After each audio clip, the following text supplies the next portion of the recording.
내일이 메리 크리스마스지만 오늘은 크리스마스 이브날입니다. 그리고 주일입니다. 오늘 말씀을 우리가 함께 읽어보았는데 오늘 말씀의 제목을 한번 해볼까요? 시작! 동방 박사들이 만난 예수님은 퀘스천 이제 질문 마크입니다. 동방 박사들이 만난 예수님은 어떠한 분이셨을까? 라는 것을 그런 말씀을 통해서 함께 나눠보려고 합니다. 오늘은 대강절 네 번째 주일이라고 말씀을 드렸습니다. 대강절은 예수님이 오신 그 절기를 기념하면서 한 달 동안을 대강절로 이렇게 지키게 되어지는데 우리 마지막 네 번째 주일이고 내일은 이제 성탄절이 되어지는 거죠. 오늘 본문에 보면은 이제 동방 박사들이 나오는데 자 1절 한번 볼까요?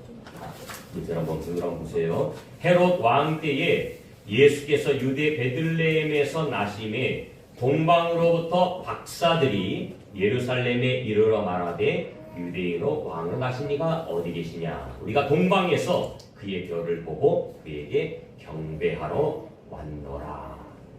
우리가 이 말씀을 이해하기 위해서는 동방 박사들이 과연 어떠한 사람인가를 한번 생각을 해봐야 됩니다. 성경에서는 동방 박사라고 이렇게 표현하고 있습니다. 동방 박사. 근데 원어에 보면 동방 박사라기보다는 동방에서 온 지혜자들. 우리는 그냥 똑똑하고 훌륭한 사람들을 박사라고 표현하잖아요. 근데 동방에서 온 지혜자들 또는 동방에서 온 별을 연구하는 사람들입니다. 그래서 우리가 뭐 별에 대해서 잘 아는 천문학자들을 뭐 천문학 박사 이렇게 표현하잖아요. 그런 표현에서 이제 박사라고 표현하고 있는데 별을 연구하는 점성술가들 이렇게 표현할 수 있습니다. 그들은 이 별을 보면서 어떤 움직임에 따라서 천체를 연구하고 그런 사람들이었는데 이 사람들은 어떤 사람들이었길래 별을 보고 유대로 쫓아와서 예수님께 경배하였을까? 동방박사들은 과연 어떤 사람이었을까? 이 사람들은 원래 남유다가 멸망할 때에 포로로 끌려갔던 이스라엘에 살고 있던 사람들이었어요. 그러니까 한마디로 말하면 이 사람들은 그 마음속에 어떤 마음을 가지고 있느냐? 메시아를 기다리는 사람들, 구세주를 기다리는 사람들, 그 사람들이 그 지역에 살고 있는 거예요. 우리가 에스더서를 보면은 에스더는 어떤 사람이었어요? 원래 유대 사람이었지만 그 바벨론으로 끌려가서 그곳에서 살았던 사람이었잖아요. 그래서 그곳에서 왕비가 되어지고 또 모로드게도 마찬가지고. 그래서 나중에 포로가 다시 예루살렘으로 돌아오지만 상당수는 돌아오지 않고 그곳에서 정착하며 살았습니다. 그럼에도 불구하고 그들은 그곳에서 예수님 하나님을 잘 믿는 믿음을 가지고 살았던 사람입니다. 그러니까 이 동방 박사들도 그런 사람들이었습니다. 유대인이면서 그곳에 살고 있었고 그 마음속에는 메시아를 기다리는 그런 사상을 가지고 있었던 사람들이라는 거예요.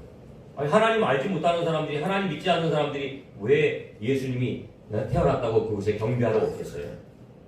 그리고 오늘 성경에 보면은 6절에 보면 이런 말씀이 나오잖아요. 또 5절부터 볼까요? 이르되 유대 베들레헴이오니 이는 선지자로 이렇게 기록된 바. 선지자 누구예요? 미가서 5장 2절에 이렇게 기록된 거예요. 또 유대 땅 베들레헴아 너는 유대 고을 중에서 가장 작지 아니하도다. 내게서 한 다스리는 자가 나와서 내 백성의 이스라엘의 목자가 되리라. 이게 미가서 5장 2절에 나와 있는 말씀인데 이 메시아 사상을 그들은 믿고 있었다는 거예요. 그들은 성경 말씀을 잘 알고 있었으니까. 하나님께서 이 땅에 유대 베들레헴 땅에 메시아가 탄생할 것을 약속하셨기 때문에 그 메시아를 기다리는 메시아 사상을 가지고 있었던 사람들이었다는 거예요. 그런데 이들이 한 별을 보고 이 별이 심상치 않구나. 이 별이 심상치 않구나. 그 조짐을 알고 그 별을 보면서 이 예수님의 탄생, 메시아의 탄생을 기대하는 마음을 가지고 왔다라는 거죠. 어떻게 보면 확신의 마음을 가지고 왔을 것 같아요. 왜냐하면 이들이 올 때 그냥 오지 않았거든요. 황금과 유향과 몰약을 가지고 왔다라는 것은 확실한 믿음을 가지고 먼 길을 떠나서 왔다라는 거예요. 그 페르시아에서 유대 베들레헴까지 오는 길은 굉장히 먼 길입니다. 거리로 따져보니까 뭐 3,000km 정도 된다고 해요. 3,000km. 걸어서 오면은 굉장히 시간이 많이 걸리는 그런 시간이었음에도 불구하고 이들은 그 먼 길을 마다하지 않고 어떤 것을 보게 되었습니다. 과연 이 동방박사들이 만난 예수님은 어떠한 분이었습니까? 라는 말씀을 함께 나눠보려고 합니다. 첫 번째, 그들이 만난 아기 예수님은 어떤 분이었습니까? 첫 번째 시작. 진정한 왕이신 예수님이었습니다. 진정한 왕이신 예수님이었다.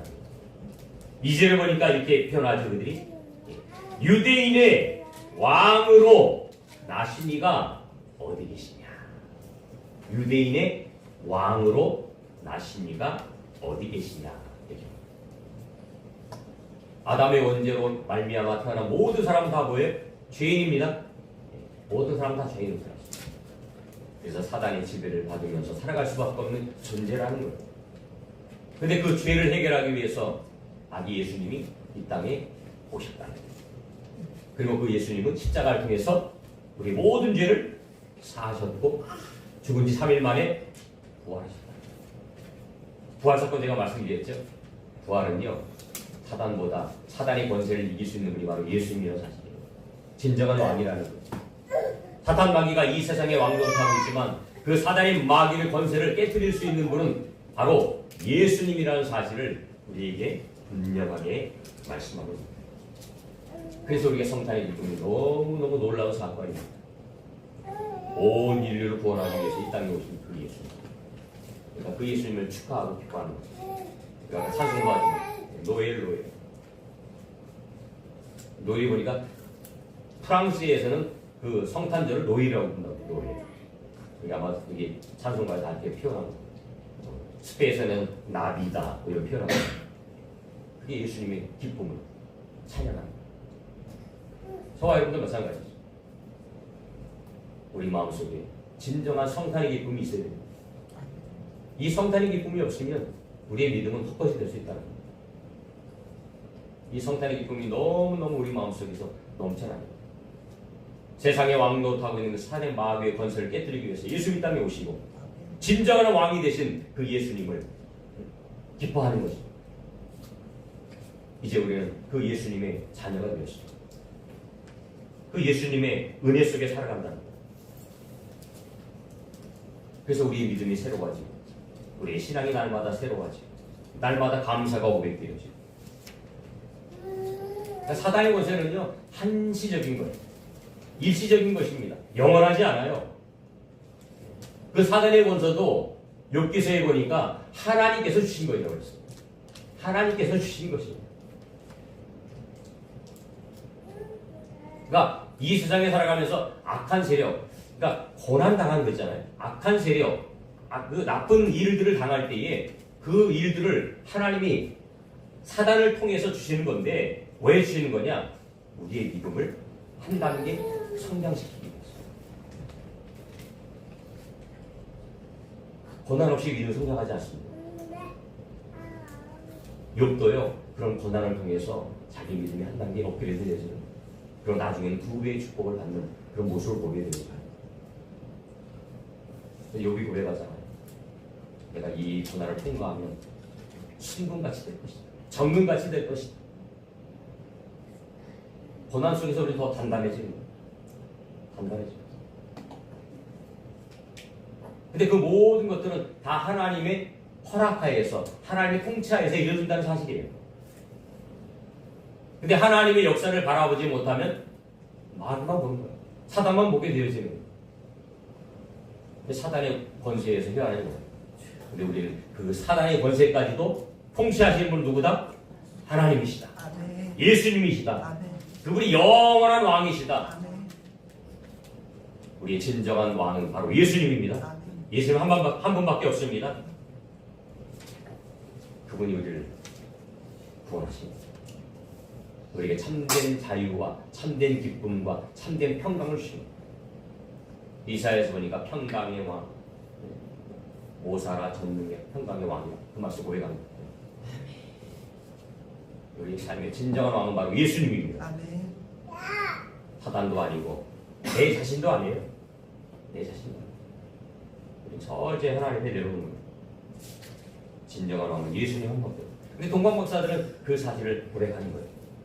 유대인의 왕으로 오신 분이 어디 계시냐? 우리가 그를 경배하러 왔다. 두 번째가 바로 그래요. 우리의 경배의 대상이 되신 분은 바로 예수님이라는 사람. 우리의 경배의 대상은 바로 예수님 한 분밖에 없다는 거예요. 그 먼 길을 머다하지 않고 3,000km면 모르겠어요. 3,000km를 걸어본 일이 없으니까 뭐 10km만 걸어가도 굉장히 힘든데 3,000km를 걸 일이 있겠어요? 3,000km면 어느 정도 될까요? 정확한 거리는 모르겠지만 부산까지가 400km니까 그걸 한번 거의 한 10배 정도를 걸어야 됩니다. 어마어마한 시간이 걸려요. 근데 그 길을 걸어. 왜요? 아기 예수를 경배하는 것입니다. 그러니까 이들의 삶은요, 경배의 삶이 그들의 목적이었다. 예배의 삶이 그들의 목적이었다. 이 세상 살아가면서 그들에게 가장 소중한 것이 뭐예요? 바로 예배였다는 거예요. 사람은 원래 신앙의 욕구가 있다고 그랬어요. 그게 우리 본성이 타고난 거예요. 누구든지 종교심이 있어요. 그래서 특히 힘들고 어려운 일 만나면 자기가 기댈 대상을 의지하게 됐어요. 사람이 됐든지 아니면 신이 되었든지 의지할 대상을 찾게 됐어요. 이게 선천적으로 우리가 그렇게 태어났기 때문이에요. 근데 저와 여러분들은 어찌 됐든지 간에 예수님 만났으니까, 예? 예수님 만났으니까 그 예수님을 의지하고 예수님을 바라보지만 믿음 안에 세워지지 않는 사람들은 예수님이 아닌 하나님이 아닌 그 어떤 것에 자기를 의지하는 거예요. 의지하는 거예요. 근데 그 어떤 신도 우리에게 복을 줄 수 없다라는 사실.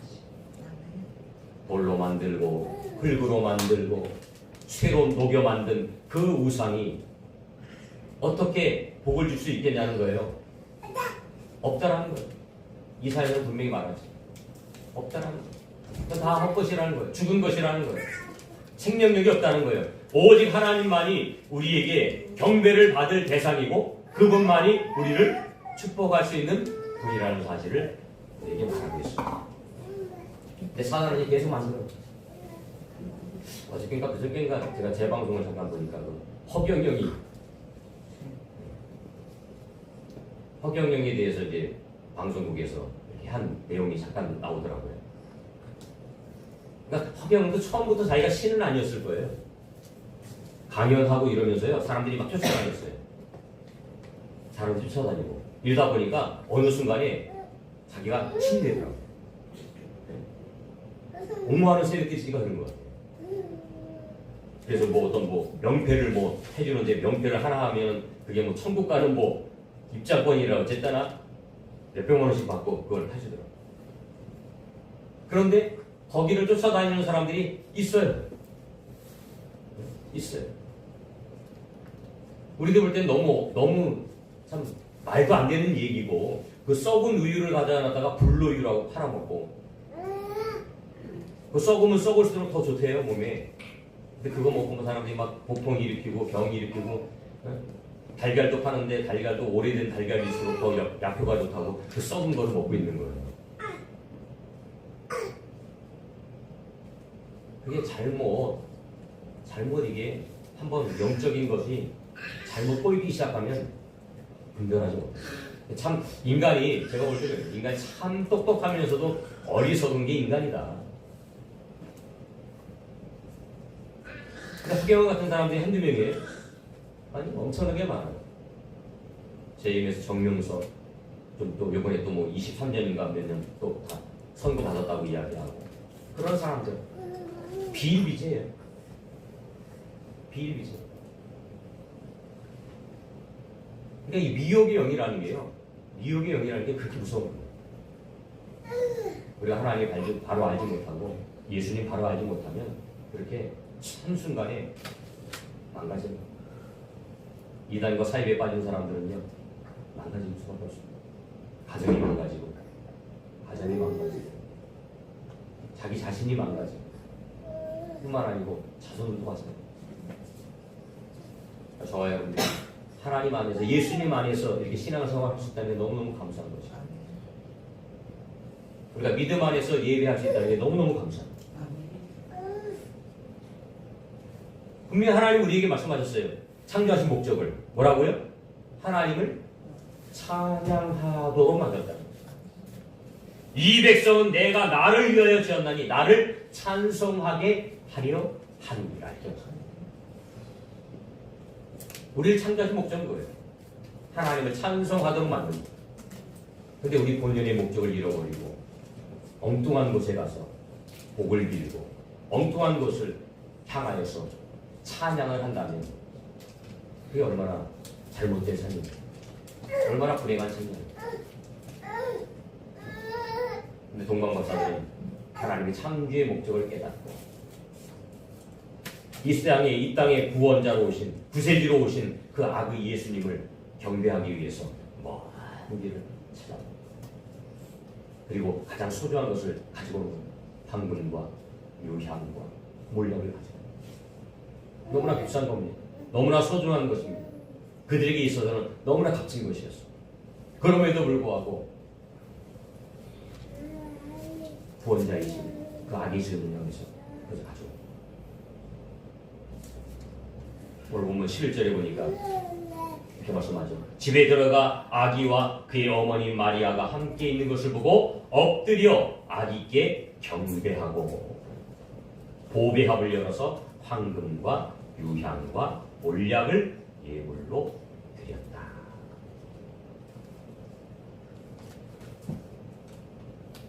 내 소중한 것을 줄 수 있다는 거 아무나 줄 수 없죠. 어떤 사람이 줄 수 있는 거예요? 내가 사랑하는 사람, 줘도 아깝지 않은 사람이 주는 거죠.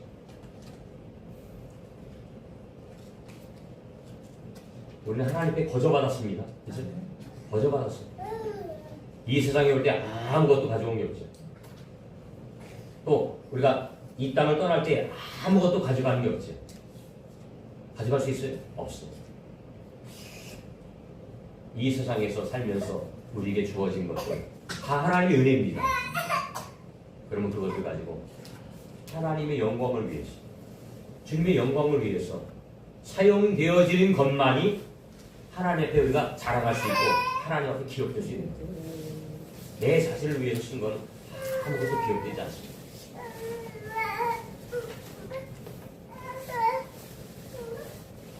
이 믿음이 저와 여러분들이 있어요. 우리가 온전히 하나님께 경배할 수 있는 마음도 드려야 되고, 그죠? 우리 마음도 드려야 되고, 물질도 드려야 되고, 내 재능과 내 달란트 모든 것을 다 드려야 돼요. 그래서 우리의 항상 포커스가 어떻게 하면 내가 하나님의 영광을 위해서 사용되어질까? 나는 과연 지금 하나님의 영광을 위해서 무엇을 하고 있는가? 나는 지금 하나님이 기뻐하는 삶을 살고 있는가? 진단해요. 박사들은, 동방에서 온 박사들은 그 하나님의 영광을 위해서 살았습니다. 그들은 항상 그 주님의 영광을 위해서 살았고, 아기 예수님의 탄생을 기다렸고, 그 아기 예수님의 탄생의 소식을 듣고 그 길을 경배하러 오는, 찬양하러 오는, 예배하러 오는 거예요. 그것이 그들의 본인의 목적이기 때문에, 그들이 살아가는 목적이기 때문에 그렇게 했다는 거예요. 마지막으로 세 번째, 동방박사들이 만난 예수님은 성령으로 인도하시는 예수님입니다. 성령으로 인도하시는 예수님. 아기 예수님의 탄생을 축하하는 사람들이 있는 반면에 아기 예수님의 탄생을 시기하고 방해하는 세력들이 있었어요. 그게 누구예요? 헤로드.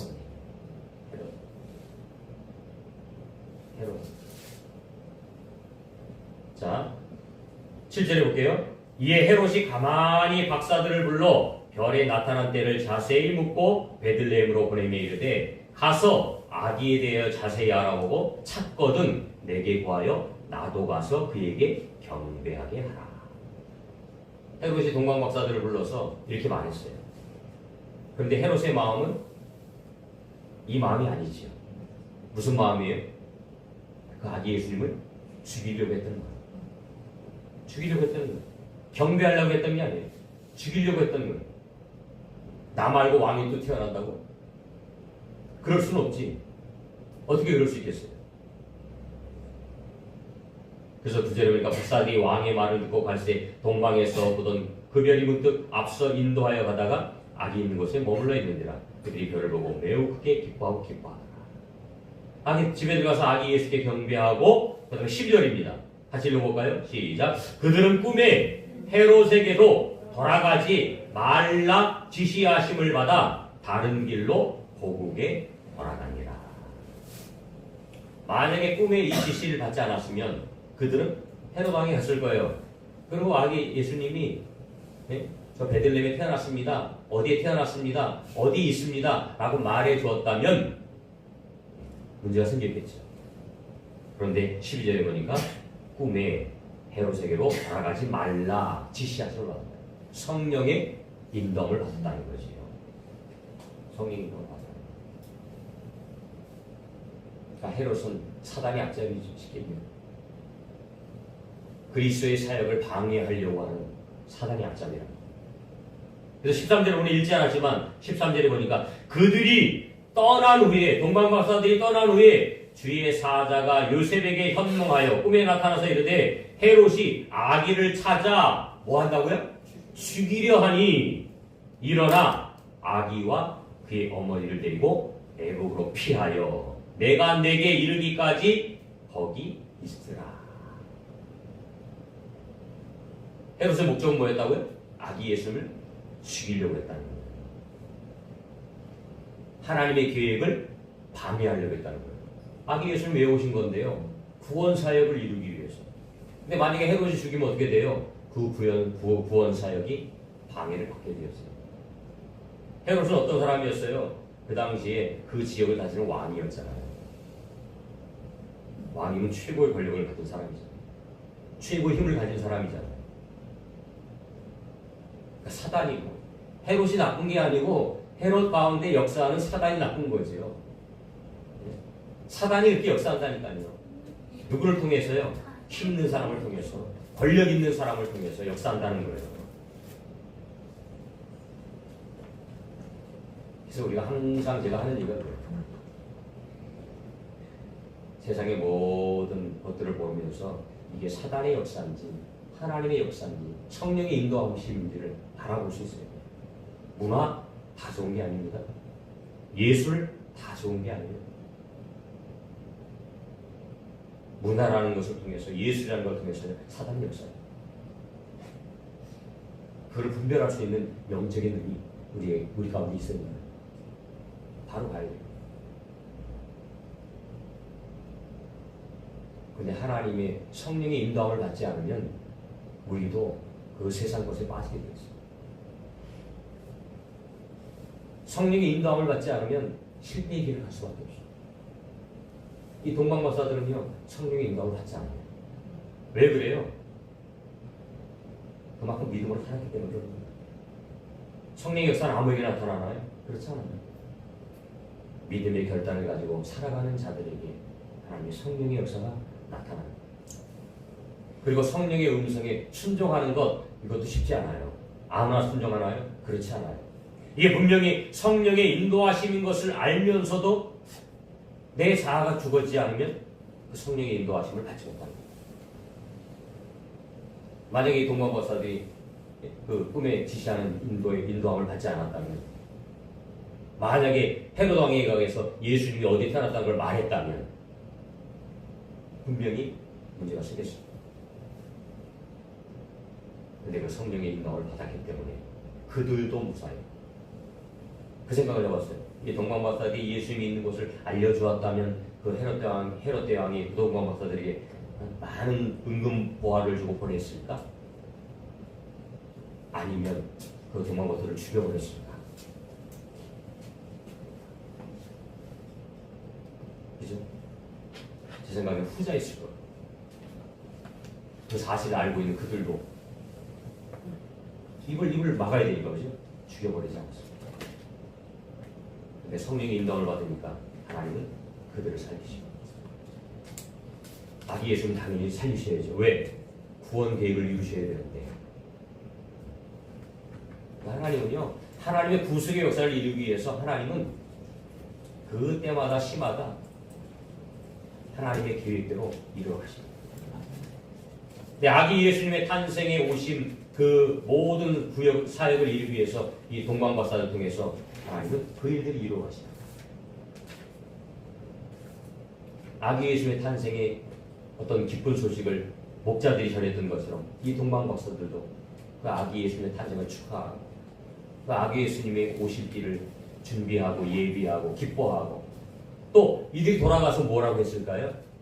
우리가 기다렸던 그 메시아가 오셨다. 그죠?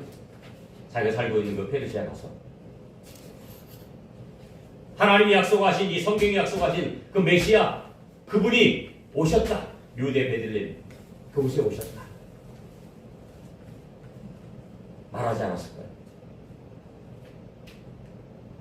많은 사람들이 그 동방박사의 말을 듣고 예수 믿게 되었겠지. 그게 복음 증거의 사명입니다.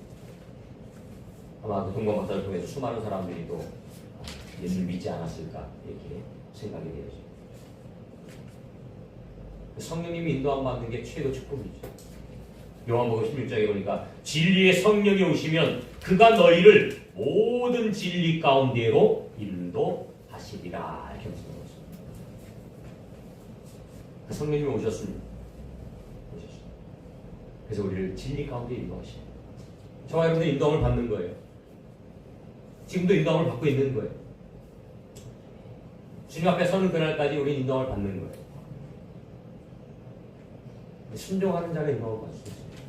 순종하지 아니하면 인도함을 받을 수 없습니다.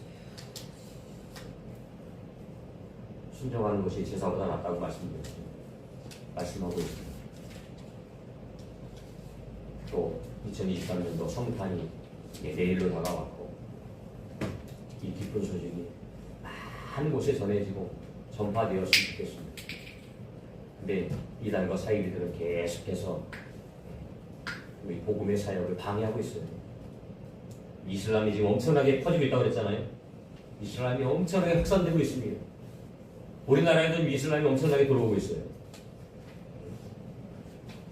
이슬람 남자들이 우리나라 침투해요. 그래서 여자들과 결혼을 해요. 그러면 그 사람들이 이슬람이 되는 거예요.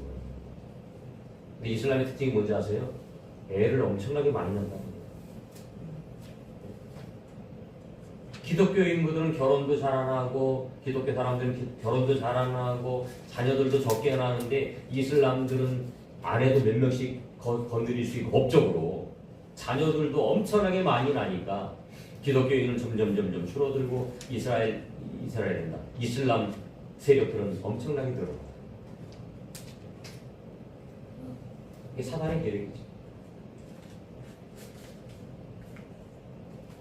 우리가 믿음으로 깨어있지 않으니 우리 신앙도 넘어질 수 있습니다. 여러분 우리가 성령의 인도함을 받고 하나님 기뻐하는 사명을 잘 감당합니다. 이 성탄의 기쁜 소식을 많은 사람들에게 나눌 수 있는 진정한 성탄의 기쁨을 간직할 수 있도록 인도할 수 있는 저와 여러분들이 되시기를 주님의 이름으로 축원드립니다. 기도합니다.